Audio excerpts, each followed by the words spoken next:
feature. It looks to be about a 14 mid race, thereabouts. And the men's 1500 will be a speedy one here. Wayflight for that one set for 3:32.5. We have a number of Brooks Beasts in there as well. Waleed Suleiman, Max Davies, Brandon Kidder, and Parker Stokes. Shane Strike coming in there from the Garden State Track Club. And Sair Salgado from Dark Sky Distance. So a number of guys who have run 3:33 to 3:35 in there, looking to get under that 3:33 mark, which has only been done twice here at Lewis and Clark. So once by Josh Kerr, who ran 3:31.5 at the Stumptown Twilight in 2021. And then, of course, Evan Jager in 2015 running 3:32.97 at the Portland Track Festival back in 2015. The women's 1500, we have Eleanor Fulton, Portland local athlete, stepping to the line, bringing a 4:03 best. And Carmen Alder, after her 4:26 mile at Sir Walter Myler, stepping to the line. Also, Courtney Frericks, the steeplechase great, is going to be ducking down to the 1500 after running a season of 5,000s. And then in the men's 600, of course, we're featuring Brandon Miller. So be sure to stick around for that. That race will go off at 6:55 this evening. And it's a perfect evening here at Griswold Stadium on the campus of Lewis and Clark. We're perfectly protected from any kind of breeze here in the Grove. You could see not even a leaf shaking on those trees. Looking down at the weather, it's about 2 miles per hour winds for wherever those are. And we're sitting about 73 degrees, nice and overcast. So it is a perfect day to run fast. Stumptown Twilight is put on by Portland Track. And live stream here is produced by TRACKLND. And today, the crew for this live stream will be students from local community college. So, something that we enjoy doing, helping bring up the next generation of sports production broadcasters and camera operators. And we're very excited to have these students with us here, start their journeys in this great sport and in showcasing all sports in the United States. Christy Schofield there on the screen. Brooks Beast, 159-800 runner. She'll be in the 800 later this evening. And NCAA champ while she was at Boise State.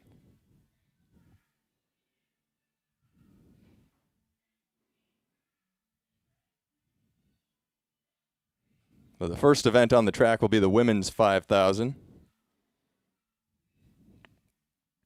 And this will cap the season off for us here in Portland for all track in the city.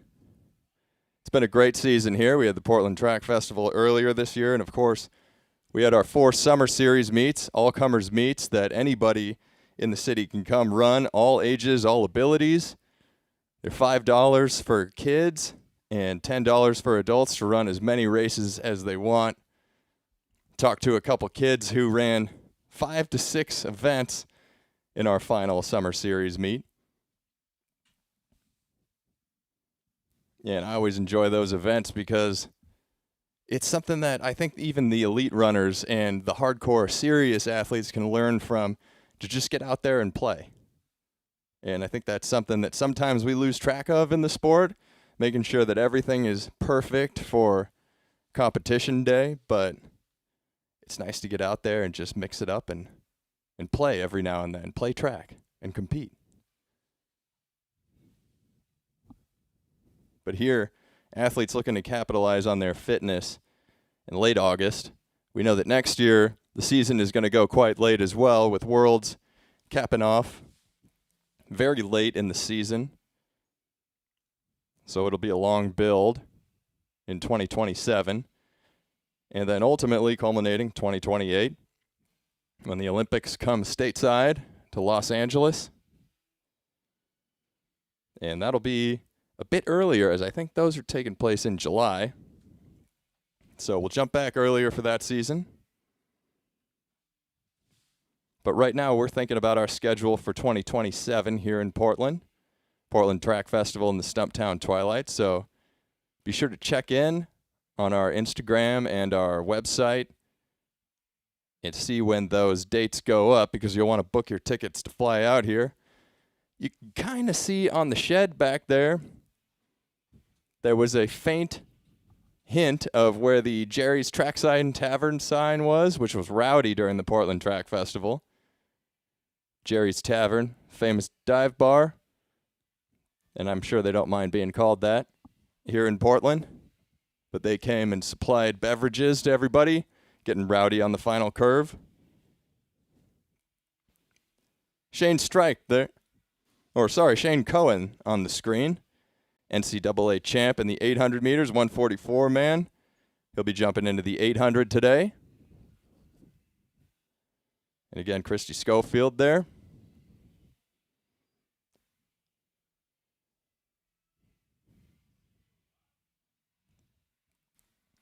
Yeah, we can see the sun slightly peeking through here. There's Courtney Frericks, steeplechase great. She holds the steeplechase record on this track, 9:21 for a win in the 2021 Portland Track Festival. Of course, the American record holder in the event, 8:57.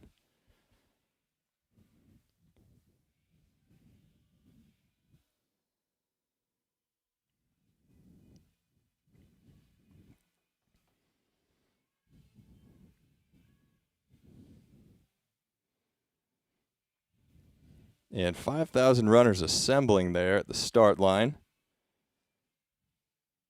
As we get a glimpse from all camera angles here, and we can see former Portland Track president Michael Bergman over there with his grandson, who took part in quite a few Summer Series meets, trying to get that 100 time down.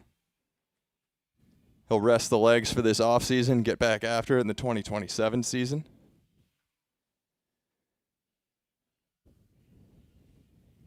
The women are getting set over at the 5,000 start line, and we'll get 12.5 laps off and running very soon.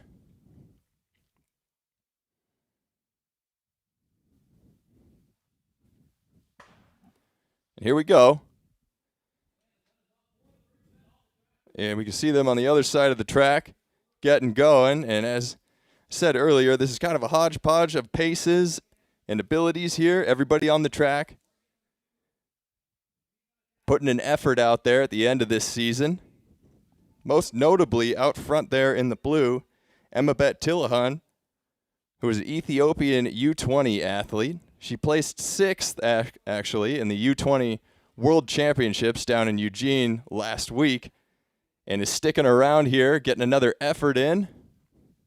And she wants the pace light set at 15 flat, so that's what they will be here, as this will largely be a solo effort for her.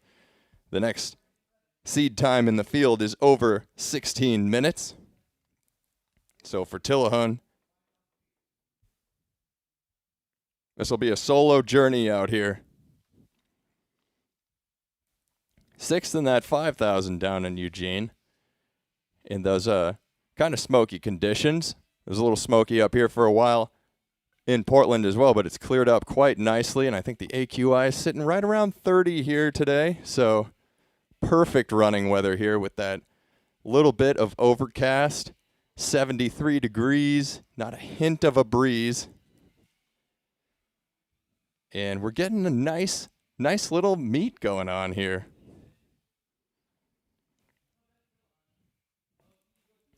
So Tilahan coming up to 600 meters here. There'll be 11 laps to go when she gets there.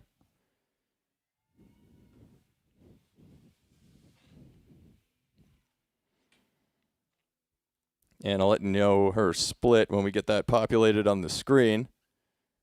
But it looked like the first 200 there was 38, and then we have a lap on top of that now. And she's right on those green pace lights that are set for 15 flat.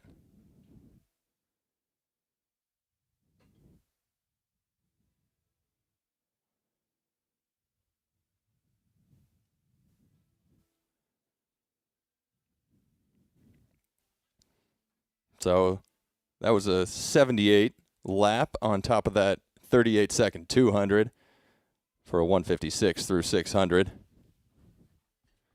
And coming around again onto the home straightaway.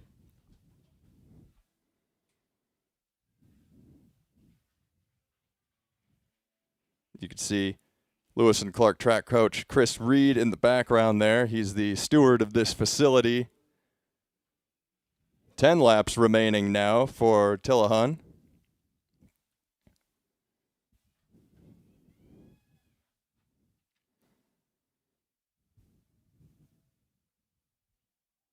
And we hope that this won't be her last journey here to Griswold Stadium. She'll come back and run the Portland Track Festival with a bright future in front of her. She has run 15:14. That's her personal best. So if she's able to stick on these lights throughout this race and run 15 flat, that would be quite the solo effort for Tillahan here.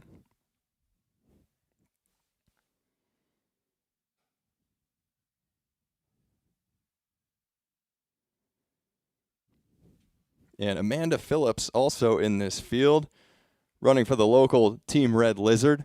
And she's been a terror on the scene in local road races for a while, and also at the Stumptown Cross Country Series that takes place in the fall. That'll be ramping up in just a month's time. Everybody getting very excited for cross country in the city. And Tillahan clicking off 78, 79 second laps here as the lights are getting in front of her now.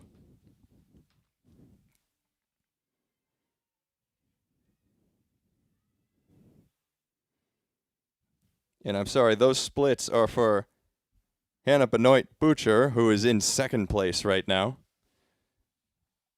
as Tillahan is running quite a bit faster than that to get to 15 flat pace. 15 flat pace closer to 73, 74. Or sorry, faster than that.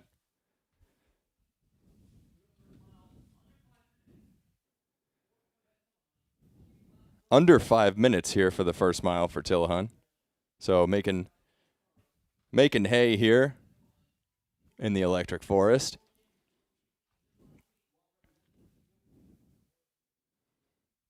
And coming up here, we'll have 8 laps remaining for Tillahan on her solo journey.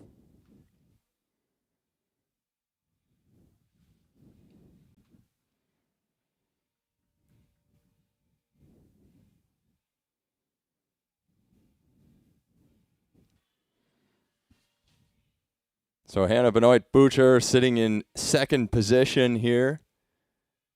And she's the one clicking off between 78s and 82nd laps here.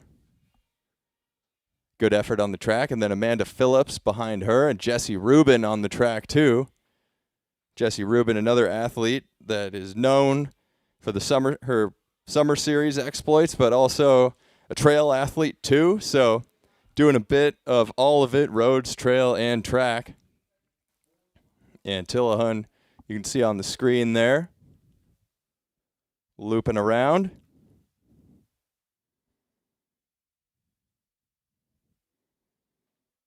And what a great way to get another effort here on her trip over from Ethiopia for the U20 World Championships, just coming up the road before she flies out of Portland and getting another race in. So 7 laps remaining.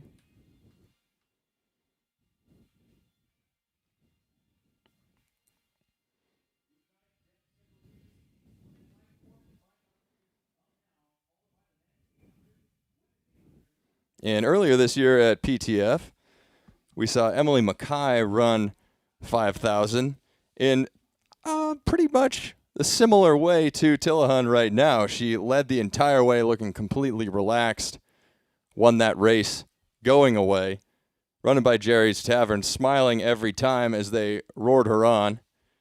And then, of course, going to USA's in New York and bagging that U.S. 5K national championship on the track. Her first national championship, and one that came in 5,000 meters. Her better known as a 1,500-meter athlete, but showing great strength there in the 12.5 lap distance. And here comes Tillahan once again. And 1.5 miles to go as we get here. And she is running about 76s now. So just over 5-minute pace. And there's Jessie Rubin on the track running down the back straight. Local legend. And Tillahan got Jessie Rubin in her sights, looking to make a lap here. And in a solo effort, I'm sure that's a nice thing to have in front of her. Have somebody to pull on in front, even if it's somebody who's going to get lapped.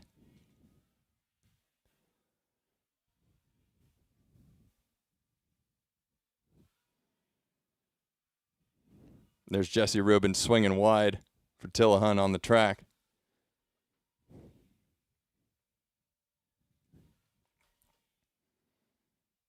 And down the straightaway once again, Amabet Tillahan of Ethiopia.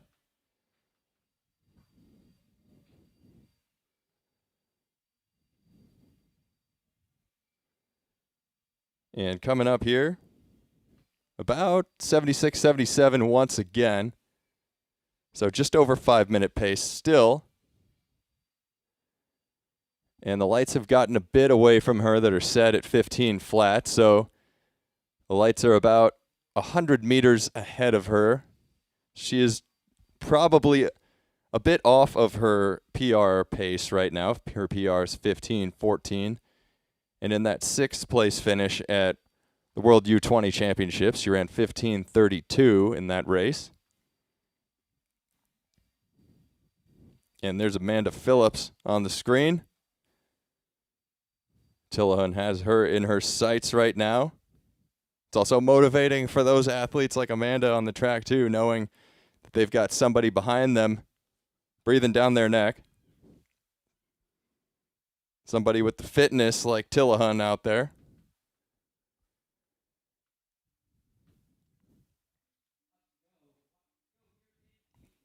And when we get to the line here, Tillahan will have 4 laps to go, 1,600 meters. And we'll see if this gives her a little jolt as she gets there about 10:35.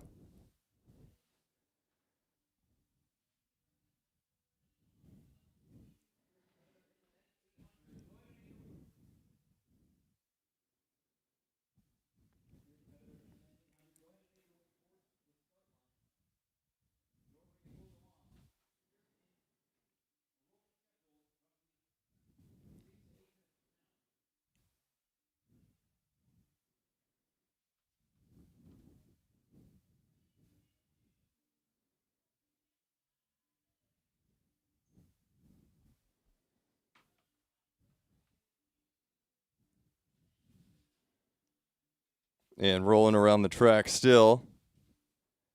Keeping composed, keeping her form together. This is a tough thing to do out here running solo as she is.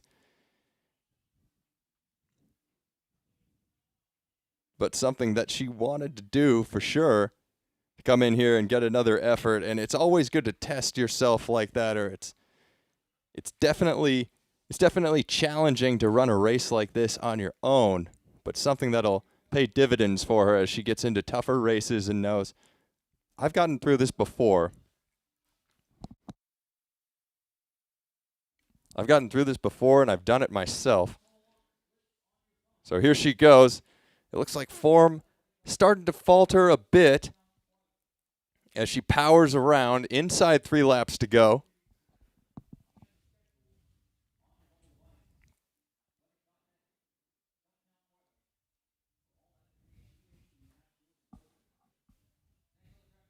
And cruising down the back stretch. So when we get to the line here, she'll have 1,000 meters remaining. 4,000 meters in the books. And under 12:35, 4,000 meters.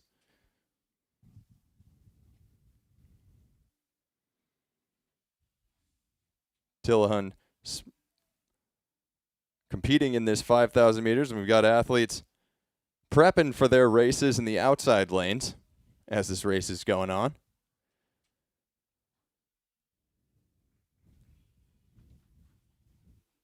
So Lauren Runnels in this race as well, Jessie Rubin, Amanda Phillips, as we said, and Emma-Bet Tillahun has lapped them at this point. Hannah Benoit Boucher in here. She's in second place currently.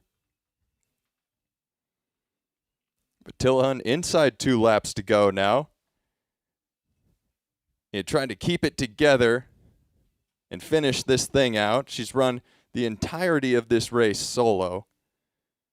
No pacer, just herself against the clock out there. And the pace lights for a while, but they've escaped her now. And we'll see what she's able to put together in this final 600 meters. She, of course, is unchallenged. So safely in the bag here is this win for Tillahun.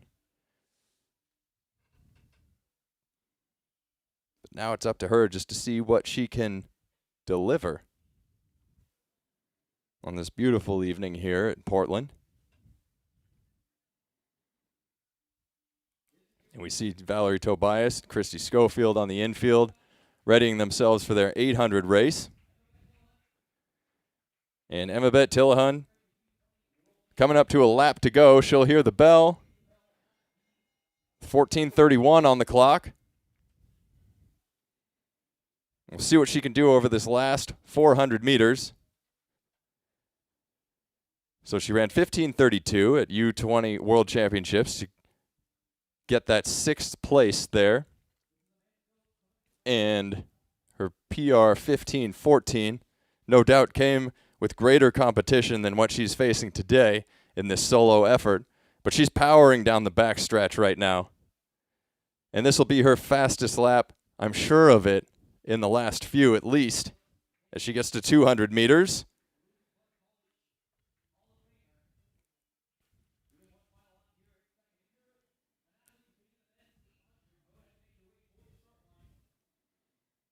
And around the bend, there she is, Emma-Bet Tillahun, the Ethiopian athlete, has come over to Oregon to compete in Eugene at the U20 World Championships and has decided to compete in Portland as well. And she'll come away with a great effort as she powers down the straightaway. And she'll get to the line in about 15:45. And that'll be your win here for Emma-Bet Tillahun with a great solo effort, 15:45 on the clock.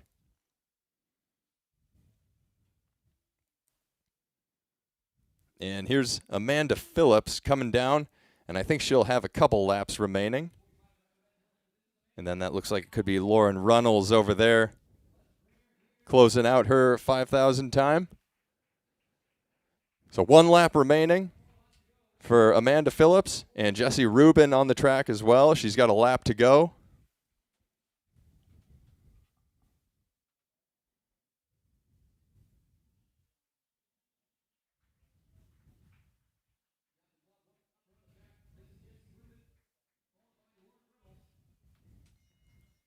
Rubin there, getting the bell lap for herself. And there's Amanda Phillips on the backstretch inside her bell lap. And later this evening, we're going to have a really special event to close out the night.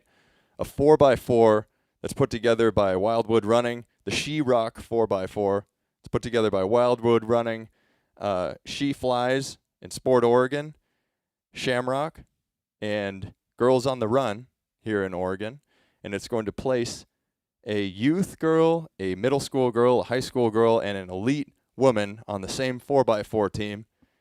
And, bit of competition to close out the evening. So something really special that we're looking forward to, and something that every competitor on those teams is looking forward to as well. It'll be super fun to participate in that. And here comes Amanda Phillips. As you can see, the 800-meter men getting to the start line following her. Phillips crosses the line at about 17:45. There we go, and she'll get second place this evening. And here comes Jessie Rubin sprinting down the home stretch too. Jessie Rubin getting third there in about 18:03.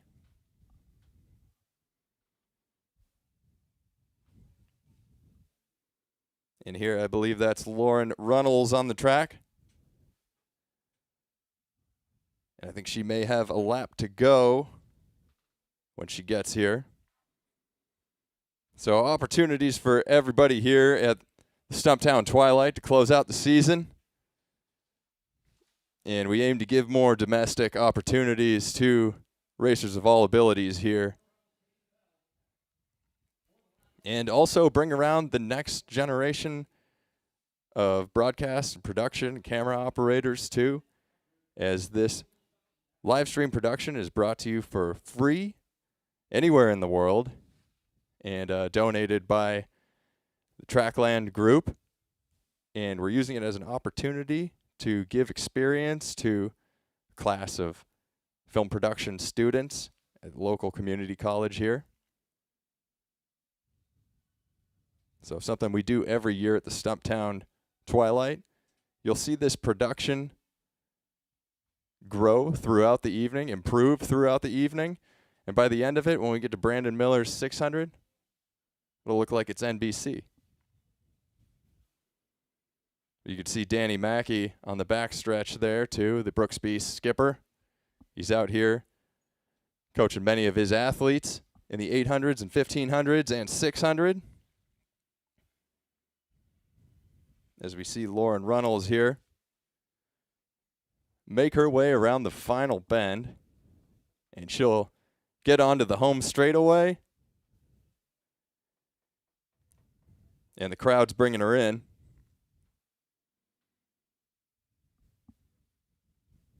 We see the 800-meter men assembling in what will be an exciting race for sure, as we're looking at about a 1:44 expected time. And they're clapping as they're bringing Lauren Runnels in here, closing out her 5K.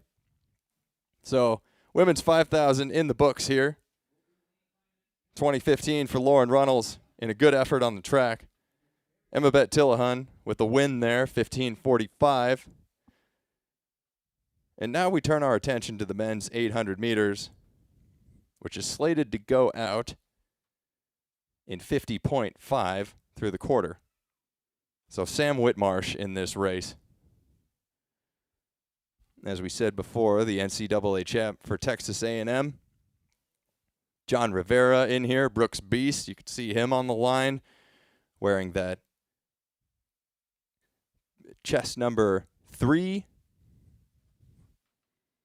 And Shane Cohen, there's another NCAA champ from the University of Virginia. Thomas Staines in this race as well, 145 man. And Hazem Mayawad in this race, 145 man as well.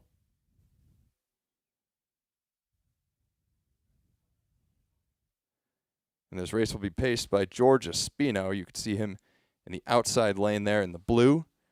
So slated to go through in 50.5 through the quarter. And all these men looking to capitalize on their fitness in this late August race. Off and running here, men's 800 meters at the Stumptown Twilight. And we'll see how these guys fall into their lanes, into the inside lane here. George Espino getting out quite fast on the outside, getting in front of everybody. We know that Maiawad here. Oh, that's a bit late for a gun to fire, but athletes have stopped. Not sure what's going on here.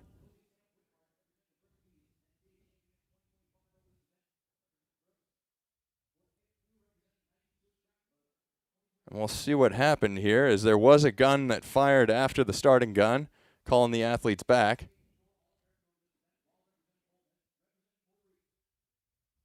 And everybody shaking it out, walking slowly back to the line.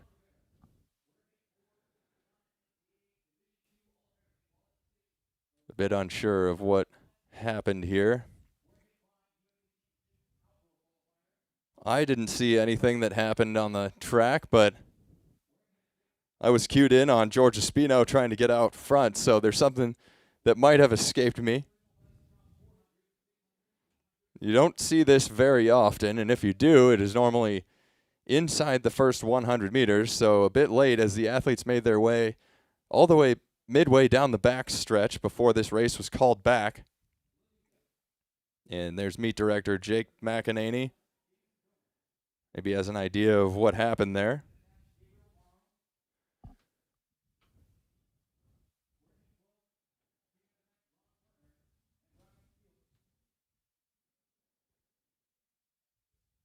And the slow walk back to the start line.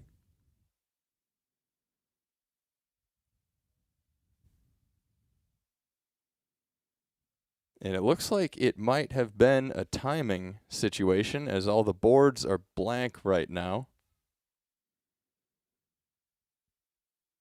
The timing board's down on the infield.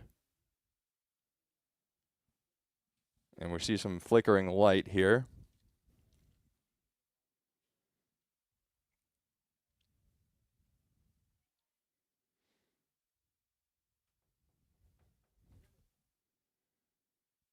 So a bit of confusion down there on the track as everybody's wondering just what exactly happened.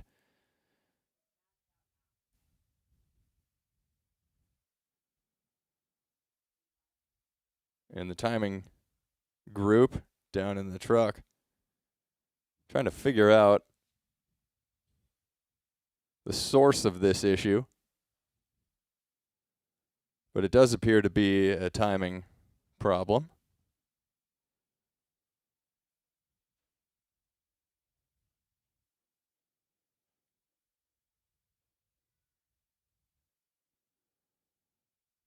And for athletes here, maybe not the most terrible thing to happen as they get a race effort stride out through a 100 meters, through a little bit past 100 meters, but that explains why the gun happened so late with the timing issue.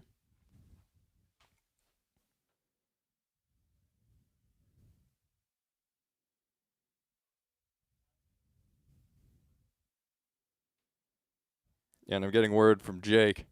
The starter didn't take the signal, so the race didn't register on the start, but now they're back on the line. We're making sure. Here we go, back on the line. And now we're off and running again as everybody made their way back to the start. And take two here, the men's 800 meters. George Espino getting back out to the front once again. And Maiawad there in second, falling into place behind Espino. Maiawad looks fantastic, looks very smooth. And Thomas Staines there in third place. And Sam Whitmarsh leading that second pack as they get through 200 meters. Espino about 24 seconds. And Maiawad looks fantastic, and so does Staines. They look like they could go a little bit faster here as Espino leads them through onto the home straightaway. And we've got Maiawad, Thomas Staines, Whitmarsh up there in that third position, and then John Rivera. So Espino steps off, and they get to 400 meters. And now it's Maiawad and Thomas Staines out front, and the lights to their inside.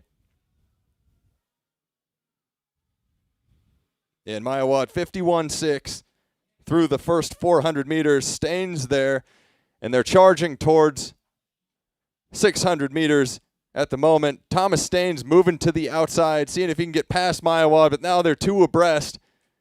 And there's a large gap back to that second pack. So Staines trying to make a pass on the outside past Maiawad, who's come all the way out here from New York, representing the Empire Elite. And Staines out in lane 2. So now Whitmarsh trying to make a move on the outside. And Whitmarsh is charging down the home stretch with a full head of steam. We'll see if he can get there. And it looks like Whitmarsh getting to the front, and he'll take the victory here late in the game, as there was a fight between Maiawad and Thomas Staines at the front through most of the race, but Whitmarsh biding his time far back in that second pack. And then coming home strong down the home straightaway. Back in the win column for Sam Whitmarsh, a 147.74. Not quite close to his 144 best, but still a win here in mid-August at the Stumptown Twilight. So Whitmarsh 147.74, Maiawad 148.2, Staines 148.5, and John Rivera 148.87. And Colin Dilla, 5th place, 149.2, and Shane Cohen 149.41.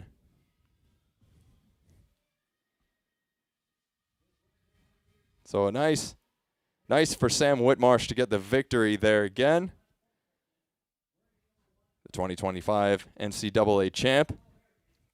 Here we already have the women's 800 lining up in lanes. And this is a great field assembled as well, as they'll look to get through 400 meters in about 57.5. That's the goal split here, with a goal pace of 159, 158, 159. And Michaela Rose in this field, the Adidas athlete. Valerie Tobias, two-time Team USA World Indoor Championships competitor for the Brooks Beast. Christy Schofield, Brooks Beast athlete. And they're 1, 2, and 3, those lanes. Christina Aragon, lane 4, the Nike Oregon Track Club athlete. Bo Ritchie in here. Bryn Sumner, Adidas athlete. And Malia Menegatti from Idaho, a foot. Mallory Lindemann. Addie Townsend in the field as well, New Balance Canadian athlete. And Emily Meyer and Jennifer Martinez. So it is a big field here in the 800 meters, Stumptown Twilight.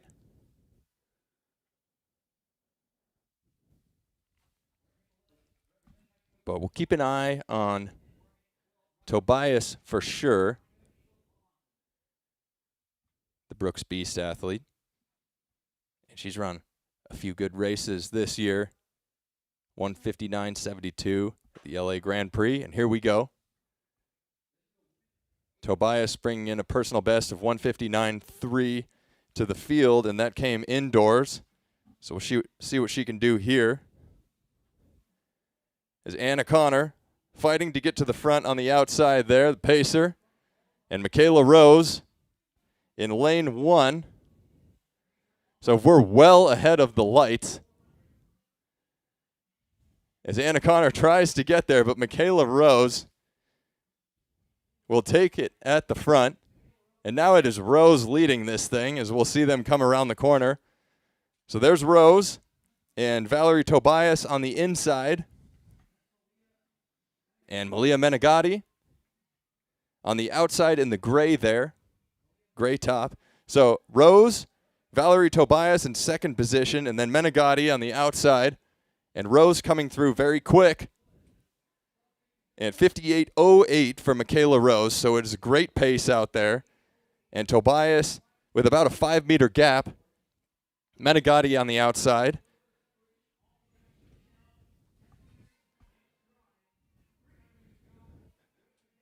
And Rose growing that gap back to Tobias, but Tobias keeping her in her sights, so a lot can happen over this final 200 meters, and there's Danny Mackey urging his athletes on. Rose reaches 600 meters in 128 low, so about 30 seconds through that 200, but don't count out Valerie Tobias now. She's looking down at her legs, but she's pulling back Michaela Rose with every stride here as they come onto the home straightaway. And it looks like Tobias has the strength here, and Tobias takes the lead down the straightaway. And now it is all her, and we'll see if she can get to the line under a new PR. What will it be for Valerie Tobias? And time on the clock here. We will see as this populates.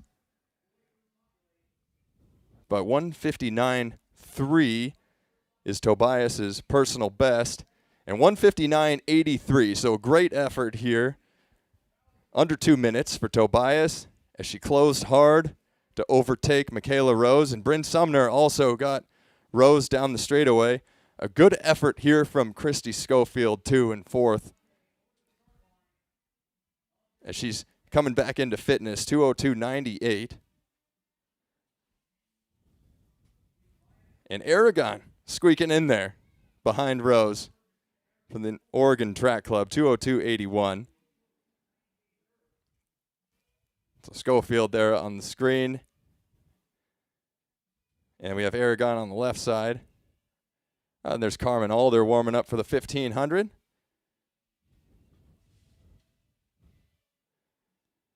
But Tobias takes the victory there, 159.83. Bryn Sumner comes up for second, 2:01.77. And season, well, PR there for Christina Aragon, 2:02.81. And then season's best for Schofield, like we said, 2:02.98. And she's run under 2 minutes before, the NCAA champ for Boise State. But 2:02.98, a good result for her right now as we start to look towards 2027 at the end of this 2026 season.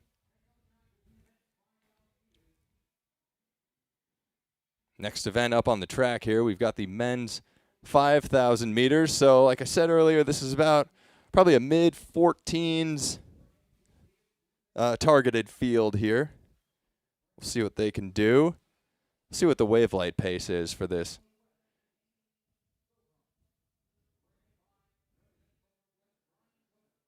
So for the men's 5,000 meters, we got a wavelight of 14:20. So we'll see what we can do with that, with the field that's assembled.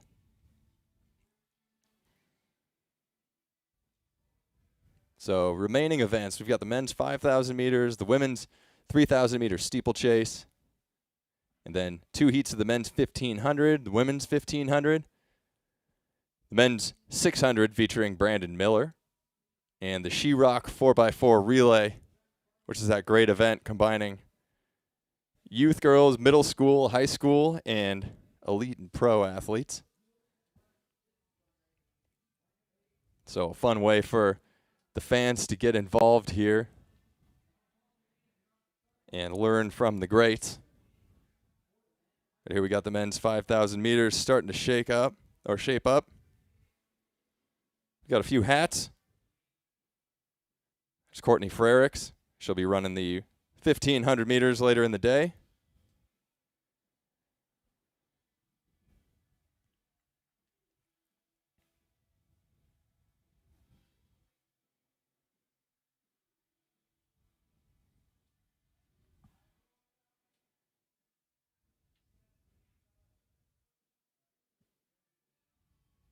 And looking down on the infield as athletes are warming up, I can already see Brandon Miller starting to warm up for his 600 meters. And that one, 600-meter world and American record, still held by the great Johnny Gray, 1:12.81. We were thinking about splits of that earlier, the 200s for that. 23, 24, 25. If you're going to run it that way, it would be incredibly impressive to go 25, 24, 23. I don't know if that's humanly possible, but who knows? 5,000 meters off and running here. We got Cole Hoff out front. He's going to pace these guys. Lights are set for 14:20, so we'll see what can come of that. There's a group of local Pacific Northwest athletes in the field here.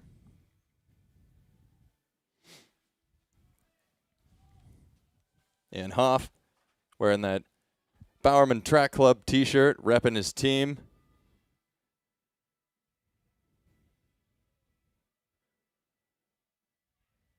So field strung out already in that first 200 meters, but we've got a tight pack up front behind Hoff.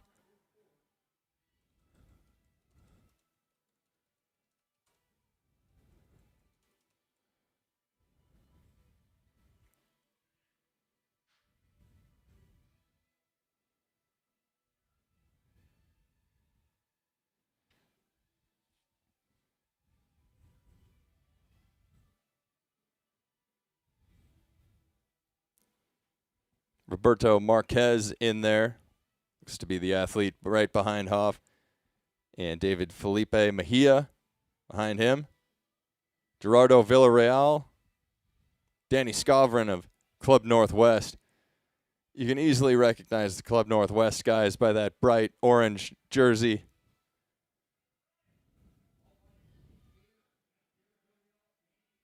Club Northwest coming down from Seattle as they do to compete here. Portland Track Festival and Stumptown Twilight. Most notably the Portland versus Seattle 3,000 meters. And they've had quite a bit of success in that event over the past couple of years. But this year it was actually taken by the Bay Area, which has put a team out there the last 2 years. So San Francisco coming up to play. And they did quite well, led by Claire Green, who ran the 10,000. And then she notched a victory there for her team.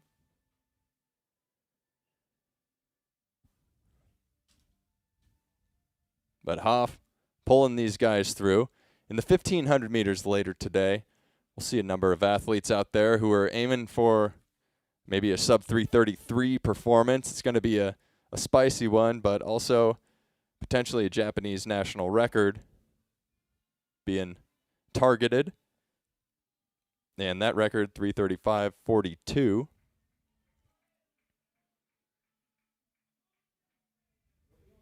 So the man taking a shot at that, Kita Sato,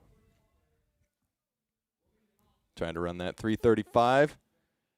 But a great field there that he'll contend with. Waleed Suleiman of the Brooks Beast, Max Davies of the Brooks Beast, Brandon Kidder, who so famously paced his teammate Josh Kerr to a new mile world record last month already. Parker Stokes, the steeple grade in there of the Beast. Shane Strike coming out from the Garden State Track Club. And Sair Salgado, who's had great success on this track too. Last year winning Heat 2, the high performance heat, Portland Track Festival in 3:35. And since then he's brought his PR down to 3:33. He did that last season, and this will be a season opener for him late in this season. But rolling around here, Cole Hoff has been clicking off 68-second laps for these boys. And doing so in style. Looks easy for him. Looks easy for Roberto Marquez behind him and Gerardo Villarreal.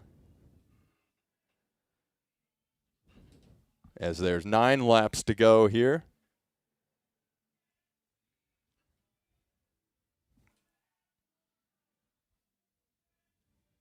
And we'll see how far Cole Hoff can take these guys.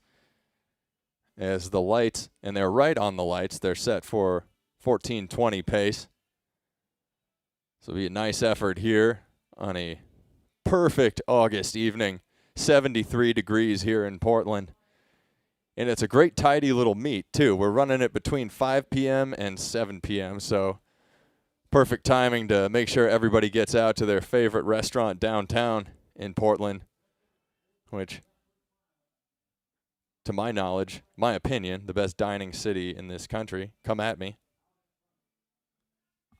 We got facts. We can back it up. What I love about restaurants here in Portland is that they care about the quality and they care about the hospitality. They'll come over and ask you how you're doing, how the food tastes. I mean, I know they do that everywhere, but they do it with a certain just care and thoughtfulness here. They seek your approval. And right now, Kohlhoff just serving up a great pacing job for these boys, like he's running a Michelin restaurant.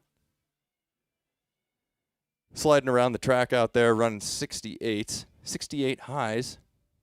Let's see, the last few laps have been 68.6, 68.8, 68.7, 68.9.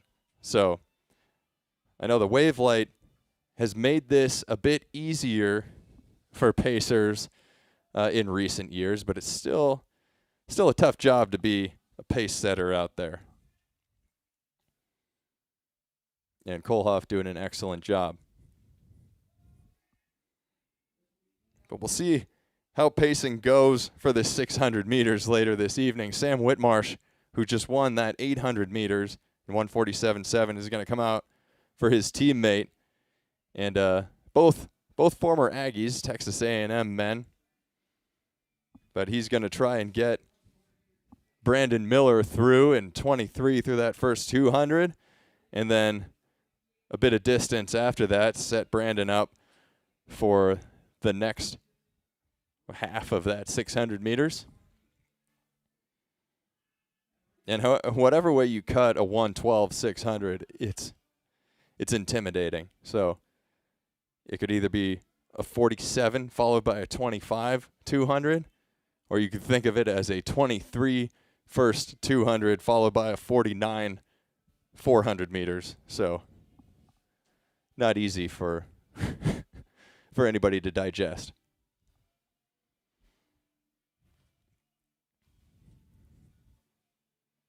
Kohlhoff once again, Gerardo Villarreal and Roberto Marquez. Marquez in the on singlet, the yellow singlet up there. Coming through 6 laps to go.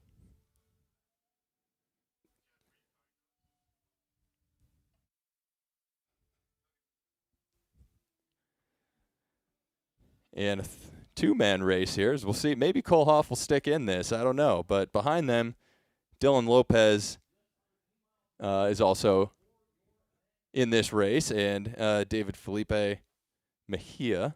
So Lopez about 16 seconds back. So these guys are pretty safely in front.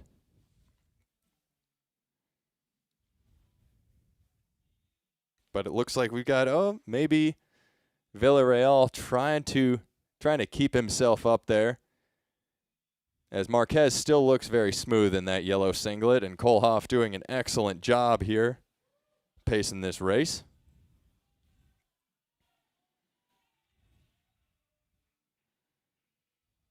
And 2,000 meters remaining, 5 laps. So through 3K there in about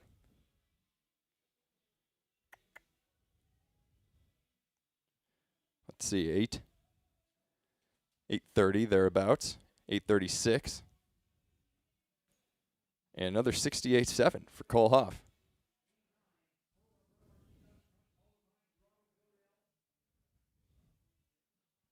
So Villarreal still sticking on, and now, yeah, he's on there like glue.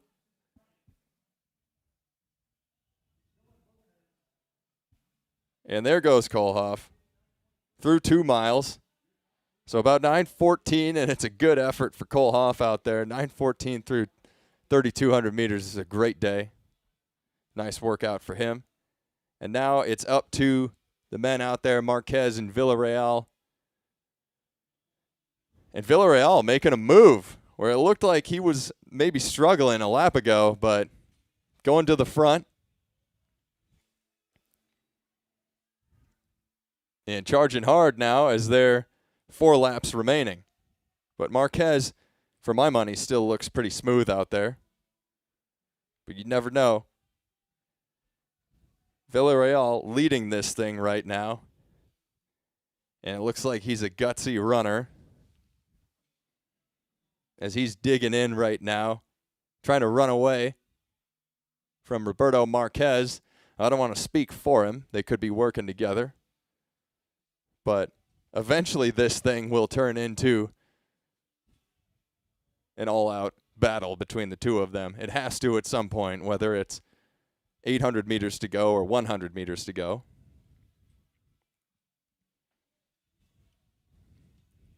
You rarely see races finish with competitors holding hands. So at some point, even when everybody's working together, they turn on each other, and it's everybody for themselves. But Villarreal out front in the last lap after Kohlhoff stepped off was a 69.2, so they let the pace slip about a half a second. 3 laps to go. Villarreal at the front, and then Marquez. And there's about 30 seconds back to Lopez now, who's sitting in 3rd position. And then Danny Skovron of Club Northwest in there as well.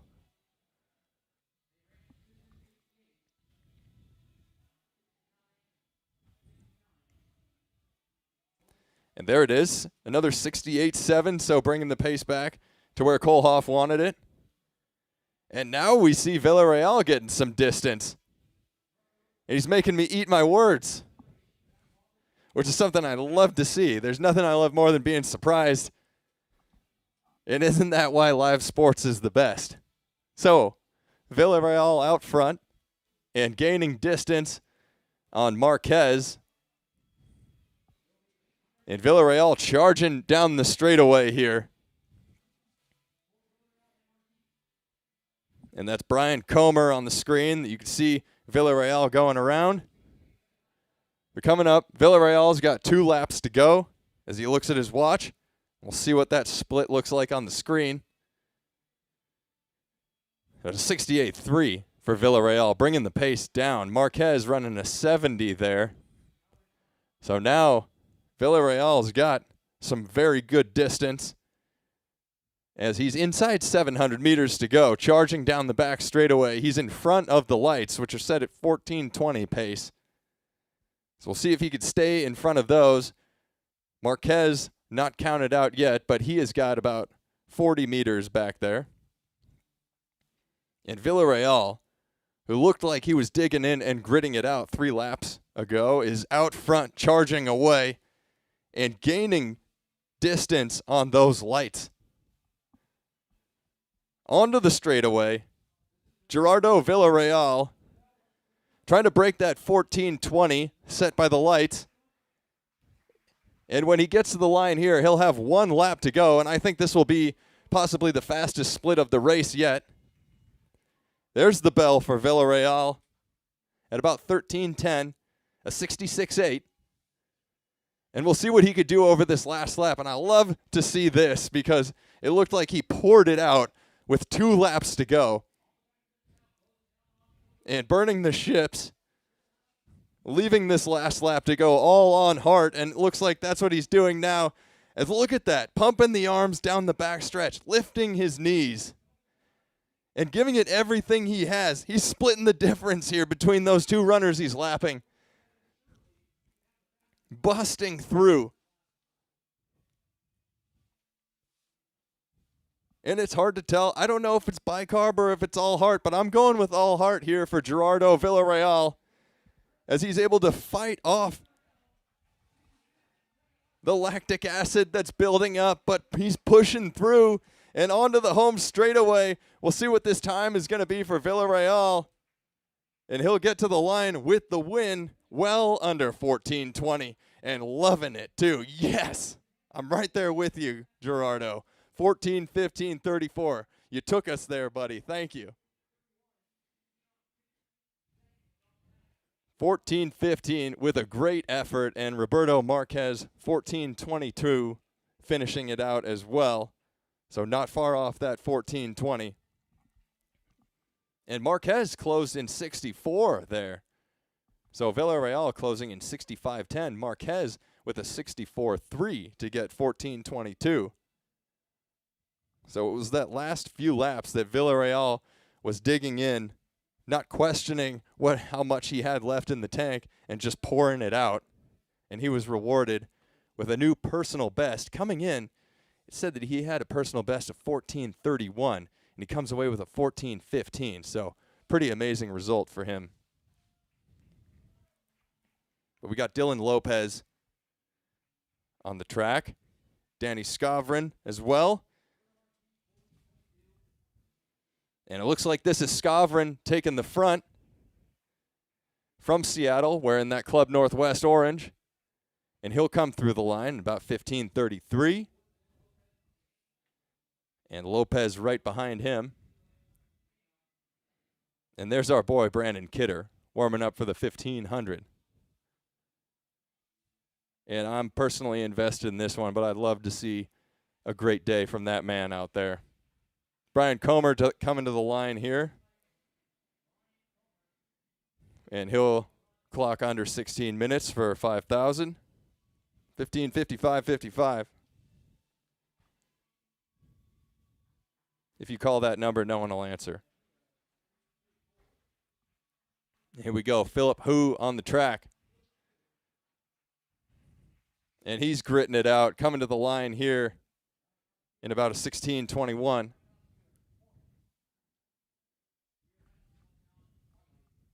$16:21.85 for Hu.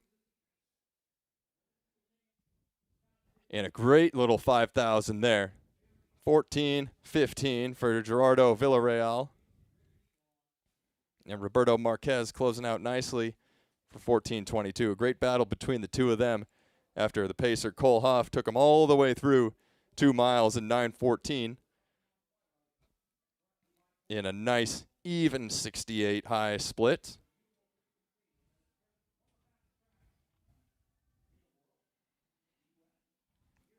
And we've got the steeplechase barriers being set up right now for the women. And this women's steeplechase is going to be, it's going to be an interesting event here. I believe we have 2 competitors in the women's steeplechase, which earlier this week we had 6. But they all went away throughout the week, and it's our goal to give as many opportunities as we can to athletes that want them. So never our goal to have 2 competitors on the line, but we don't want to pull the rug out, of course, when there are athletes who want to come compete. And we're very excited to provide this opportunity for the athletes who did come to compete here.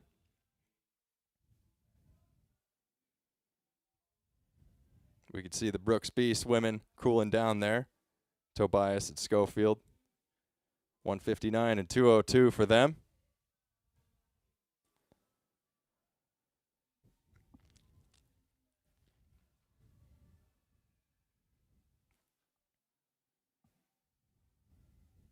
Jake McEnany and Ryan Cox there on the field.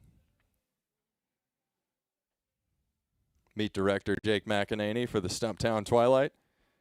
Down there, you can see athletes warming up for their 1500s. There's Eleanor Fulton in the blue shorts. She'll be running the 15 and representing Portland with pride, too. This is a home meet for her.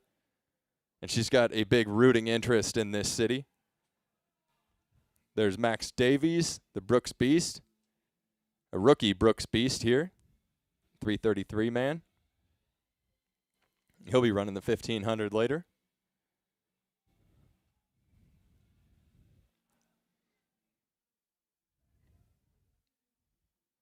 And we've got the girls getting ready in the corner of the field for their 4x4 later, which will be super cool to see all of those girls paired up with some elite athletes passing batons off.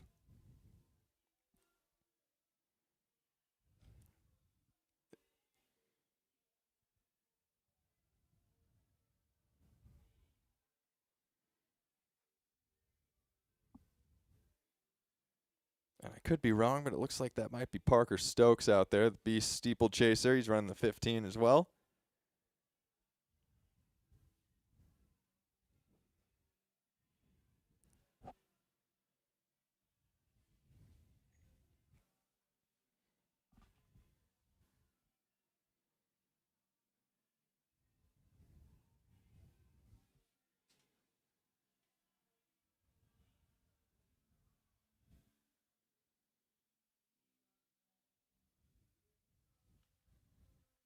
Schofield and Tobias. Maybe getting ready for that 4x4 later. We shall see. Carmen Alder on the field. Getting ready for that 1500. And steeplechase off and running now. So we got two athletes on the track, like we said. Emma G out there. She came all the way here, and she said, no, I came to run a steeplechase. I want to run a steeplechase. And we'll see what she could do out here on the track. And that is TRACKLND Mitchum with her. And as we've been saying, it's an interesting time of year, especially in this off year. This is the first non-championships year we have had since 2018 with the, aside from COVID, which was the unplanned off year. But that forced all of the championships to line up after that. And now in this non-championships year, athletes are figuring out their schedules, and you have some athletes who are focusing on an earlier schedule, some athletes focusing on a later schedule. So having this meet in August is a new thing that we were trying out and seeing if athletes will bite on these race opportunities. And Emma G came out here to run this steeplechase after competing at USA's and having a good result there.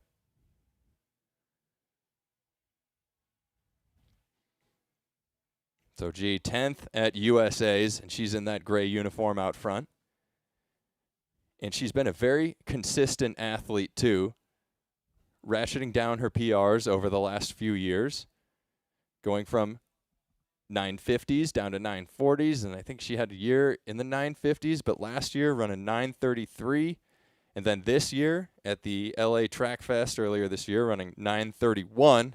So would very much like to get under that 930 mark and is taking every opportunity she can to hone her skills and make that a reality as we get into the championship year of 2027 next year, where there will be a World Championships in China, and then, of course, the LA Olympics in 2028.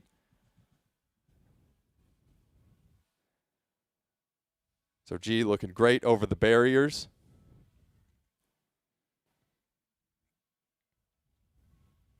And this is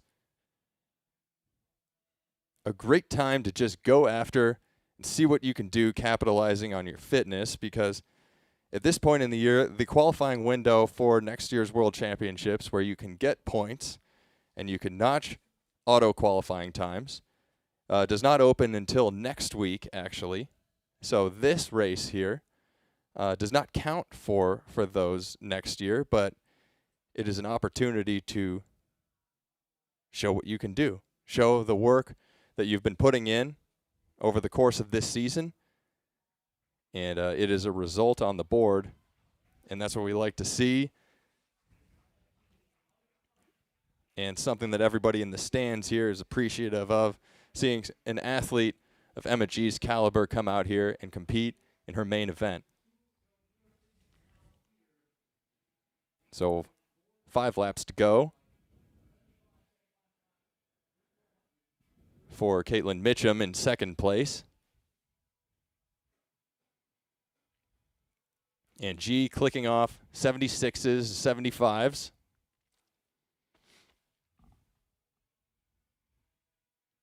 And she does have a wave light out there. And the wave light is set for 9:30 pace.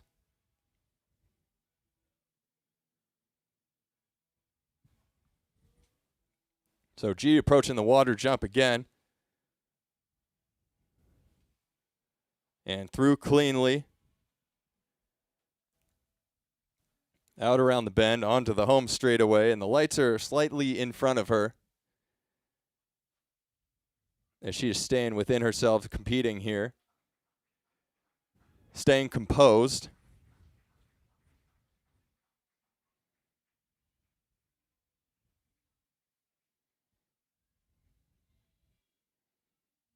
And around the bend, again, that's a 77 for G. So 76, 75, 76, 76.99. And G, as we were saying, a fantastic competitor, and I think she is going to take part in this 4x4, and also somebody to watch. Just as I said, her progression through this event is amazing, and it's a model for other athletes, just to see that you could stick in it year after year after year and see results too if you put the work in. And bringing her time down to 9:31. And there's no doubt in my mind that she will run under 9:30 as well. If not today, she will do it next year in 2027 and keep putting her name higher and higher up in the conversation. As she did compete in the finals this year at USA's out in New York, and she placed 10th.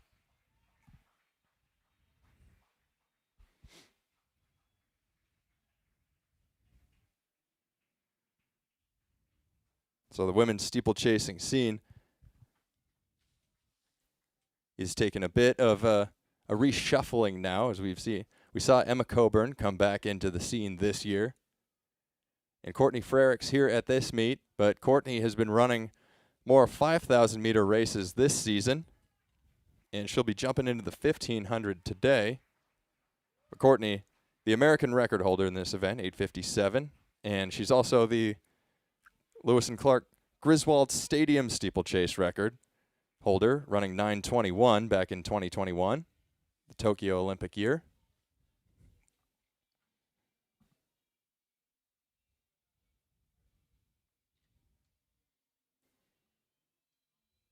And G on that last lap, about 79. So getting through the water pit once again. And rounding onto the straightaway here at the Stumptown Twilight.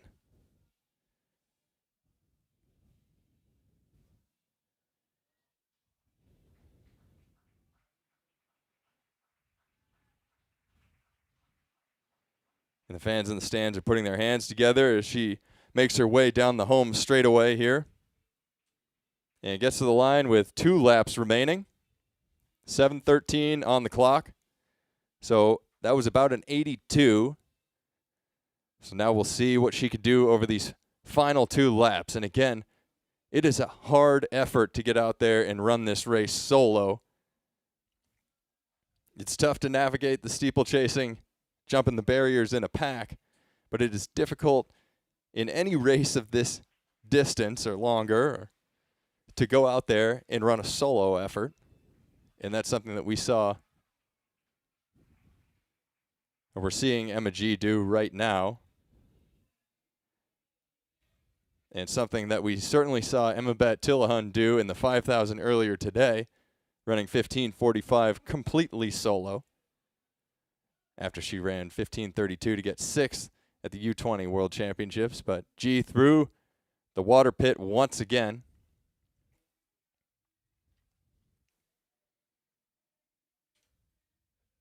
And onto the straightaway here.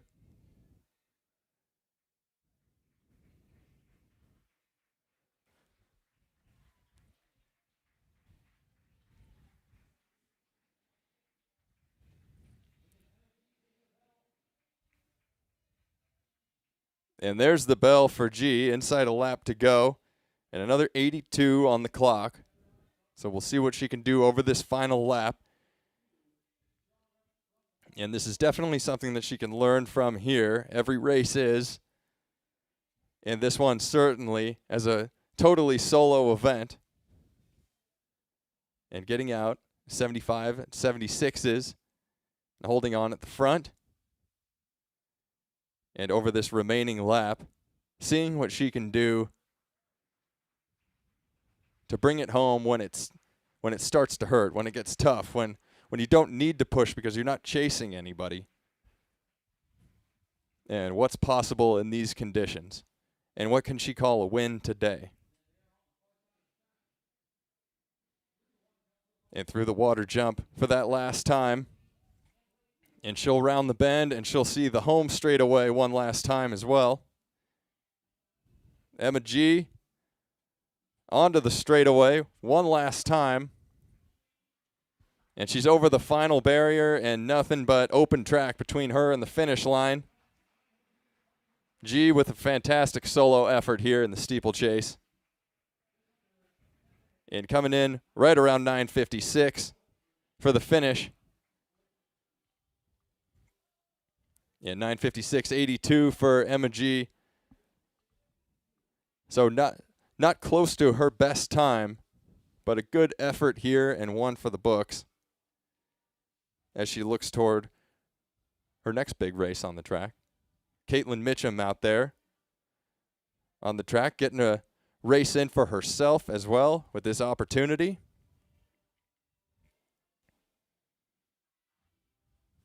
And here comes Mitchum onto the straightaway. And approaching the final barrier. Mitchum up and over. And she'll hear it from the crowd. And G waiting for her at the finish line. And that's a beautiful scene as she's clapping, bringing her home to the finish, as both of these women know what it was like out there, running very much solo, each of them. So here's G coming into the finish and keeping it together in a 9:56 result for her. And then circling back and waiting for Caitlin Mitchum to finish up. And that's just awesome. And now a high five from Courtney Frericks on the infield as well, who's warming up for the 1500. So, next event up on the track here. We've got the men's 1500 assembling there on the start line. And you can also see the girls getting ready for their 4x4 too, doing some drills together. But this looks like heat one of two heats for the 1500. You can see Georgia Spino out there pacing these guys once again. And there's some familiar faces there on the line. I see Jackson Messler, better known as a steeplechaser, lining up, but he can definitely give it a go in a 1500.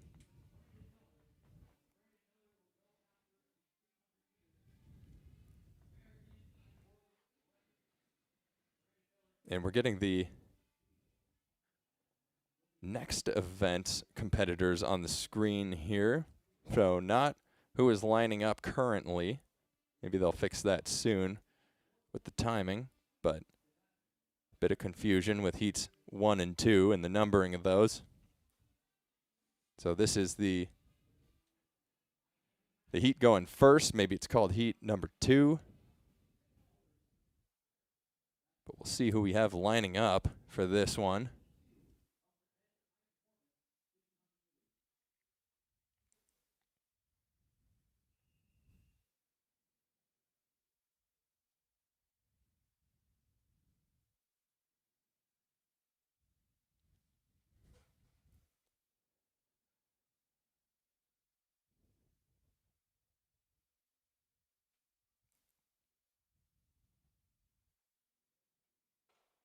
In this heat here, there's a few athletes who are right around 340, 341. So we'll see what they can do. That's right, just under sub 4 mile equivalency. So Espino taking them through out here, and we'll see what the wave light pace is set for.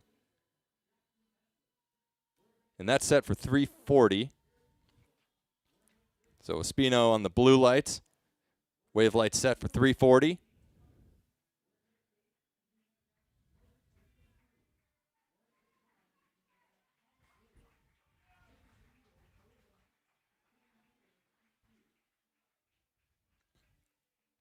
And right about, well, just sub 45 pace there through 300 meters. So Spino getting some distance on the pack now as he tries to stay on those blue lights. Coming through right about 60 seconds is the first competitor for the 1500 here. And hopefully we'll be getting some names soon so that we can make sure that you know what these guys are up to. But I know that that is Jackson Messler there in the second racing position in the blue singlet with the green highlights down by his hips. steeplechasing great of the storied Messler family down in Eugene.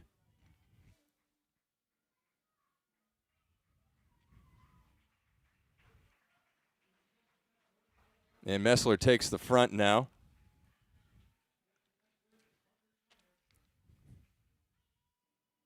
Yeah, as Espino has stepped off, and yeah, it is Messler there, so we'll see what these guys can do as they have let the lights slip a bit, but this is a racer's race now, and we'll see what the pack can do as they roll through at about 2:04 thereabouts, and some shuffling up there too, as hip number 2 moves up into the lead.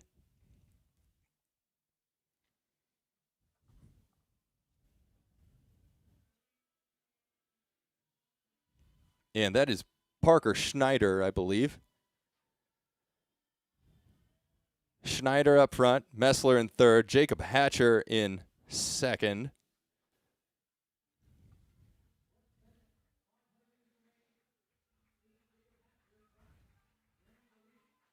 I'm sorry, that is Moises Martinez Cruz in the red singlet. But that is Jacob Hatcher in the lead as they hit the bell at about 2:49. We'll see what they can do in this final lap. And that's Hatcher and Jeff Lautenschlager, who we've seen compete here in a number of years in Portland Track Festival. And Hatcher, Lautenschlager, and Cruz, the top 3 down the back straightaway, and Clayton Van Dyke in 4th. So now Lautenschlager trying to make a move around Hatcher as we get 200 meters to go in about 3:19. So they ran about 29 seconds thereabouts through the first 200 meters of the last lap. And we'll see what Lautenschlager can do as he's trying to distance himself, but Hatcher is looking to make a move and swing himself wide down this straightaway as they're neck and neck. Still neck and neck down the straightaway. Hatcher there, but now Lautenschlager trying to answer. And it looks like it will be Hatcher at the line, but very close. With a great close for both of them, 3:47.85. And that's a 58.3 for Jacob Hatcher. And then Lautenschlager coming through 3:47.97.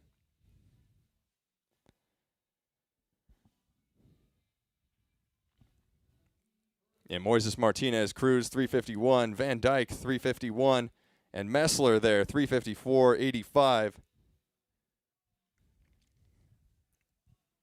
Nate Tucker, Thomas Williams 3:59, ducking under 4 minutes.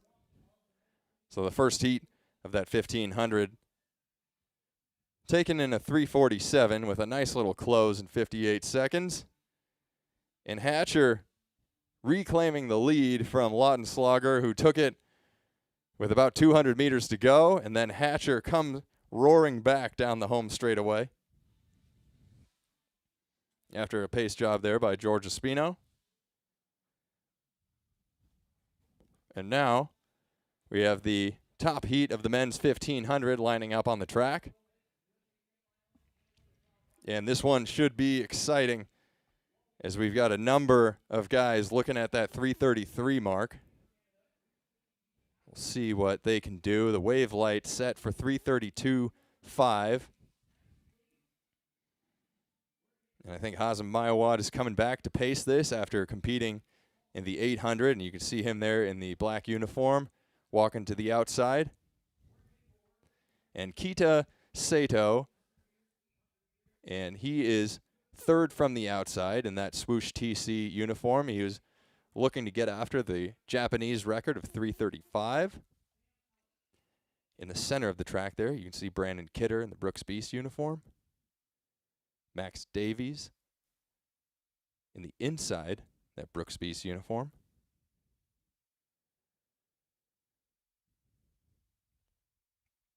Sam Ellis in here as well. And Sayer Salgado, who ran 3:35 at Portland Track Festival and has since run 3:33. So as I said, I might be a bit biased here, but I am looking for a good day here from Brandon Kidder after he did such a great job pacing his teammate Josh Kerr over in London to run 3:42.66 for a new mile world record. Paced that first 800 looking smooth in 150. And he is in that first position, tucked right behind the rabbit. And it is a tight pack here. It is Kidder, Kido Seda, and Max Davies up there too, and then Sayer Salgado.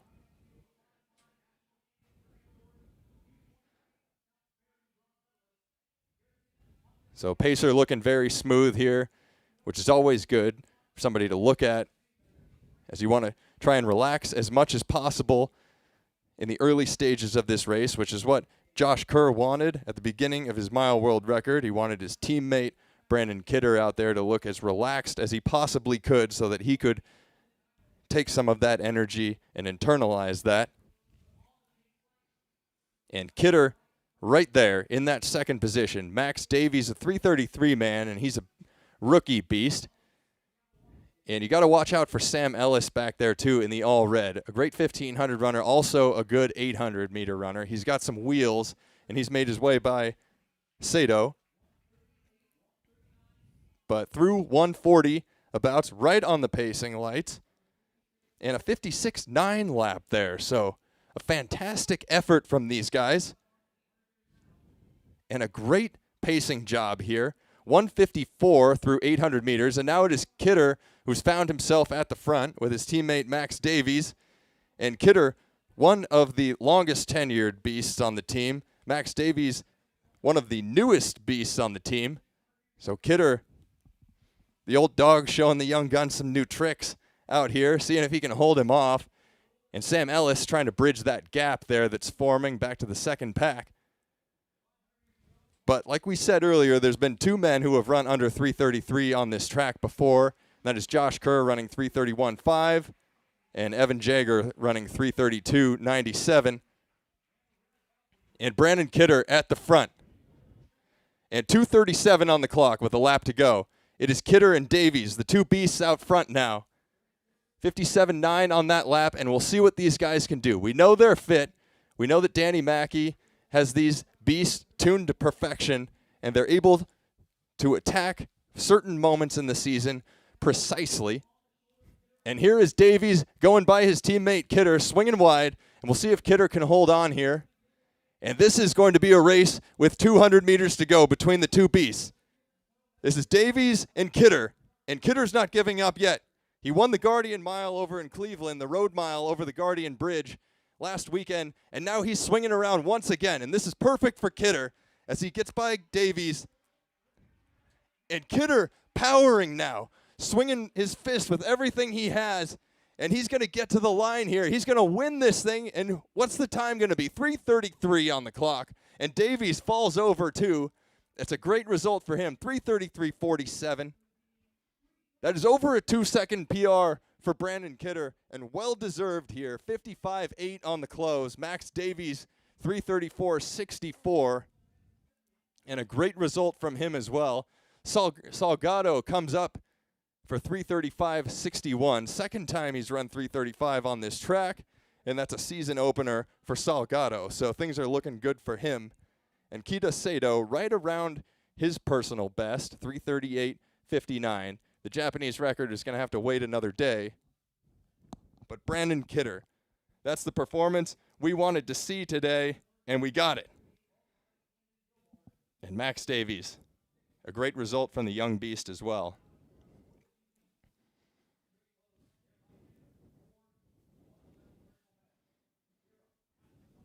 And wow, 2:37 on the clock with a lap to go.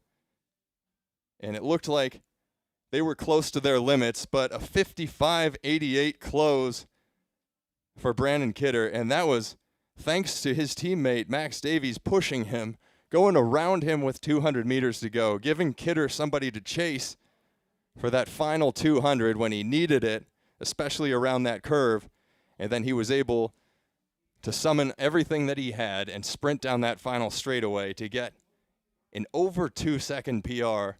And it's been a long time coming to run 3:33.47, one of the fastest times ever run on this track.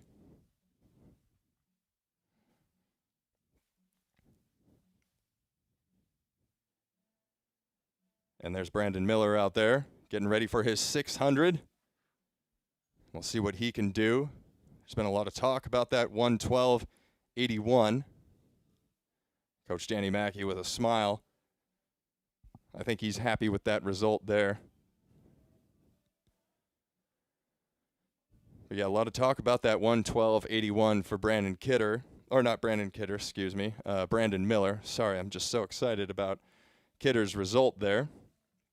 But we can see, I think this is a result, or the warm-up routine that Kidder instructed these girls and modeled them to perform out there. The cartwheels, definitely in the Kidder playbook.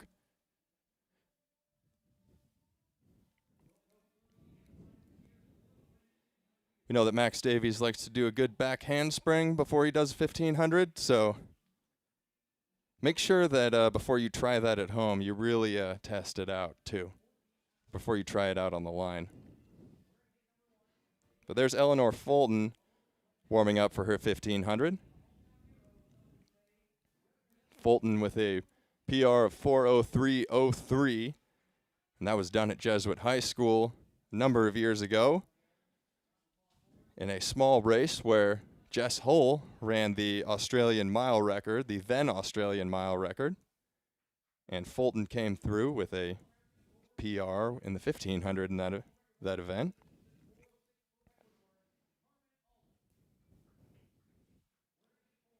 Carmen Alder in this race too. She ran 4:26 last week. 4:26 for the mile at the Sir Walter Myler. Courtney Frericks in this race. And Frericks has got a 4:07 1500 meter best, and there she is on screen. So as we were saying earlier, she has been spending this season focused more on the 5,000 meter races, but is ducking down to a 1500 here, testing the wheels.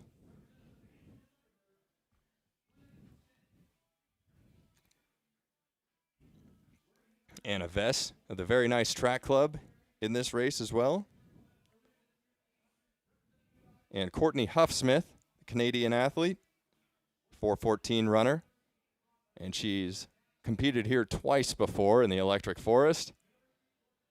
Is looking forward to getting back on this track, which by all accounts, everybody who steps on it says this is a very fast track.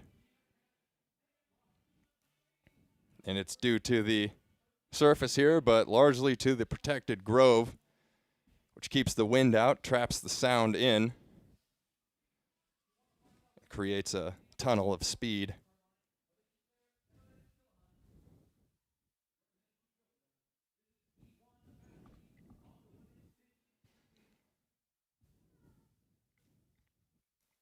You can see Fulton, Alder, Frericks on the inside there. Here we go, off and running in this 1500. Eleanor's run 4:08 this season, so we'll see what she can do here today. But the home crowd would like to see a good one from her. She ran 4:08 at the Sunset Tour recently, last month. And Frericks recently 6th in the 5,000 at USA's out in New York, and 4th at the USA Road Champs 5K earlier this year. So the wave light for this race is set for 4:05. And I think that would be something that Fulton would be happy with.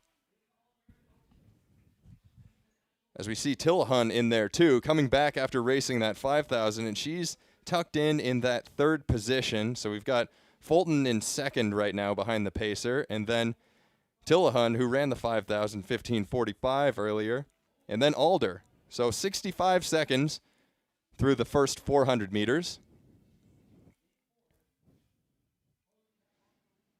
And Fulton sticking on the pacer, and they are on the blue lights now, so they're ahead of pace. And Alder hanging on this pack too. Alder running 4:06 for the 1500 for that split for her 4:26 at Sir Walter Myler earlier or last week. And that was a national record for Ecuador. So anything under that would be a national record today. That's how that goes. And great pacing happening here as Eleanor is tucked in. 2 laps remaining. And Fulton, Tillahan, and Alder in that front pack. Or excuse me, that is Ankita.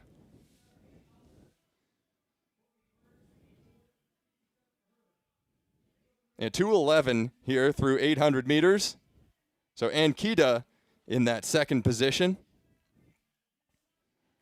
And now it is Fulton at the front, and she's got no choice but to press. She does have a choice. She can lay off if she'd like to, but I don't think she wants to. As Ankita and Alder are hot on her heels. And it's a 3-woman race up front, but you can see Courtney Frericks back there in 4th, and she's trying to bridge that gap. It's a big gap at the moment, though, but we'll see what kind of work she can do over this last 500 meters. And we know that Frericks is strong right now because she placed 6th in the 5,000 out in New York. But Fulton out at the front.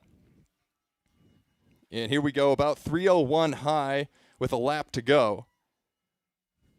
So that was a 67 after we had some 65s to start out this race. And Fulton, Ankita, and Alder. And who's going to move down this back stretch? It looks like Ankita is trying to make a move, and so is Alder swinging wide. But Fulton steps on the gas and is attempting to hold them off. So now it is Alder trying to get around, and Alder will get to the front.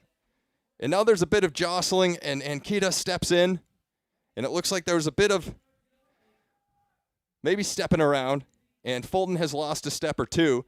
But Alder to the front. And as Alder and Ankita, as they swing around the bend here, Alder is in the lead after that 4:26 mile. And Alder now powering down the straightaway. Ankita trying to catch her. And Ankita closing that gap here. We'll see what happens. Alder gets to the line, and she'll hold on to it in 4:06. So Alder, 4:06.35 was the split at Sir Walter Myler. And this race, she comes away with a 4:06.4. So Ankita, 4:06.75, and Fulton, 4:09.36. Frericks with a 4:12. So Fulton leading that third lap after the pacer stepped off with a great pacing job through 800 meters. And then some jostling down on the back stretch with a little over 200 meters to go as the shuffling was taking place. But Alder looking incredibly strong, taking that win in 4:06.4, a great result for her.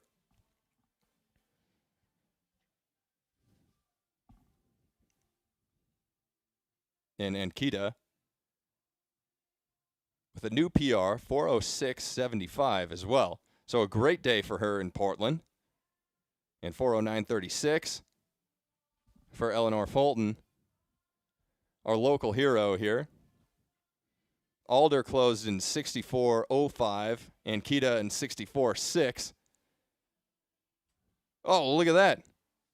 We've got Eliana Merrill out there warming up for her 4x4 with Portland Track Board Secretary Caitlin Peel. And it looks like Ellie's showing Caitlin how to do some some broad jumps before you run a 4x4. I think that's exactly what you need to do. Just ask Brandon Kidder. He'll tell you. Yeah, we got some soccer down there as well. But we're going to put the soccer ball away soon because we have Brandon Miller stepping to the line very soon with a few other athletes in this 600 meters. And we see the girls down there getting ready for their She-Rock 4x4. And there's Alex G. with She-Rock and Shamrock Run. A great race here in the spring down on the waterfront. We've got 20,000 runners running Shamrock every year. Lindsay Drake there warming up for her 4x4.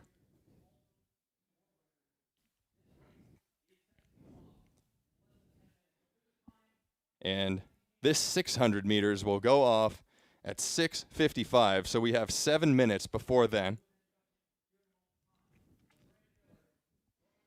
And look, we get Brandon Kidder out there with Max Davies. Those guys are going to be towing the line in this 600.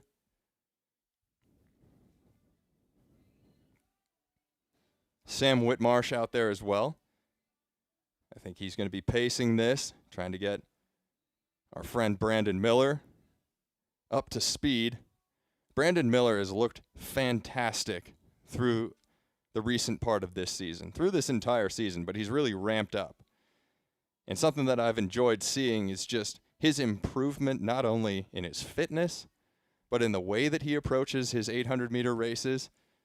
I think largely what we see from 800 athletes early in their career, especially the extremely talented ones, is that they go hard from the gun and hang on, and that typically is the way to fast times. But there is a ceiling to that type of racing, and when you're able to open your mind a bit and understand new ways of employing the entirety of the skills that you have to play, then that not only opens up your ability to use the different skills, but it opens up your mind to different ways that you can win races too. And that's a powerful tool, because you can go into championship races specifically, and not be afraid when something happens that's out of the ordinary. Not be shaken. And we've seen Brandon Miller be able to approach these 800s this year and be shot out of a cannon in that final 200 meters. He's a smaller statured athlete, so what he's been doing lately, he's been largely invisible through the first 3/4 of these races, and then throws down a 25-second 200, like he did in London, to run 1:42.19 and beat Emmanuel Wanyonyi.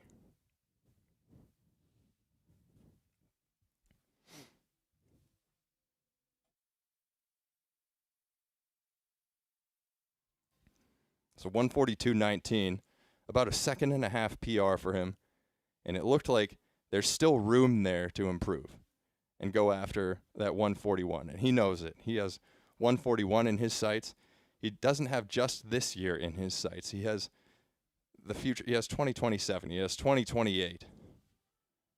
2028, especially with the Olympics on American soil.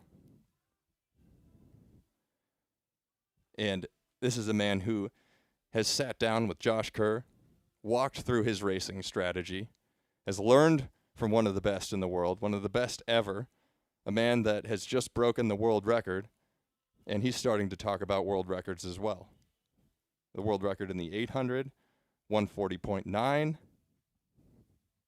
The world record in this 600, 112.81, would be a step in that direction.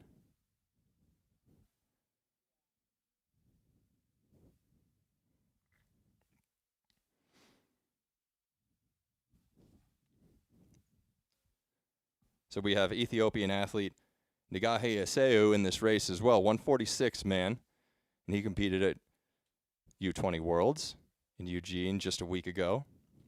And he is in lane 5, as Miller is in lane 4. Kidder's on the inside of him. That's Max Davies on the outside of Aseu, and that is Sam Whitmarsh. And Whitmarsh is going to try to get out here. And Miller looks smooth to start out. He's eaten up that stagger. And we'll see if Whitmarsh can get out in front of him. So here's Whitmarsh and the two Aggies and the two beasts out in front. And Aseu right behind him. So Whitmarsh getting there in about 24 seconds. 24.3 for Brandon Miller. So we'll see what Miller can do now.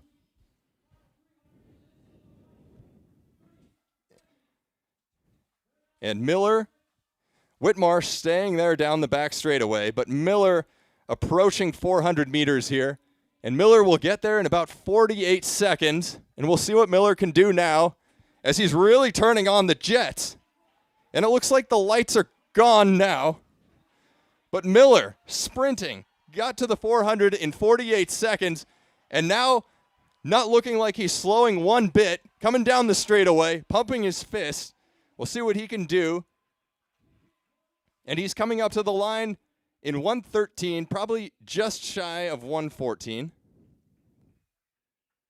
1:14.08 for Brandon Miller there. And Asayu in a 1:18.03. So that final 200 meters there in about 26 seconds for Brandon Miller.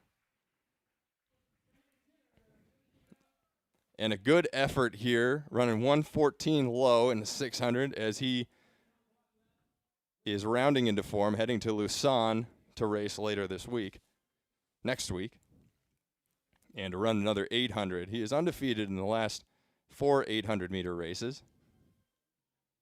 And another win here tonight. At 1:14.08. Whitmarsh there coming through. He's got a win tonight as well in the 800, 1:47.7. And Kidder with a 3:33 win in the 1500. So Beast wins all around.